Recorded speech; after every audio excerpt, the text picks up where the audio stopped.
கொஞ்ச நாள் நல்ல மழை பெஞ்சுட்டு இருந்துச்சு. கிளைமேட் சேஞ்சஸ்னால தான் எனக்கும் என் பொண்ணுக்கும் ஃபீவர் நெனச்சு டெஸ்ட் பண்ணி பார்த்தேன்னா, டைஃபாய்டு பாசிட்டிவ்னு சொல்ட்டாங்க. கம்பல்சரி பெட் ரெஸ்ட் இருக்கணும்னு சொன்னனால பாஸ்ட் 4 டேஸ் பெட் ரெஸ்ட்ல இருந்துட்டு இப்ப தான் வந்தோம். 2 கையிலயும் மாறி மாறி இன்ஜெக்ஷன் போட்டுட்டே இருந்ததுனால எந்த வேலையும் பார்க்க முடியல. ஹஸ்பண்ட் ஒரு ஸ்ட்ராங்கா ஒரு டீ மட்டும் போட்டு தர சொன்னேன்.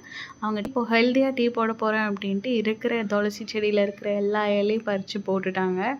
ஹாஸ்பிட்டல்ல இருக்கிறச்ச நெறைய தால் தான் தந்திருந்தாங்க சாப்பிட்றதுக்கு. எங்களுக்கு வந்து வீட்டுக்கு வந்து நான்வெஜ் கிரேவிங்ஸ் வந்தது. எவ்ளோ டயர்டா இருந்தாலும் சிக்கன் சமைக்க போறோம்னு தெரிஞ்சிருந்துச்சுன்னா, இருக்கிற டயர்ட்னஸ்ல எங்க போய் ஒளிஞ்சுக்குன்னே தெரியாது. காணாமயே போயிடும்.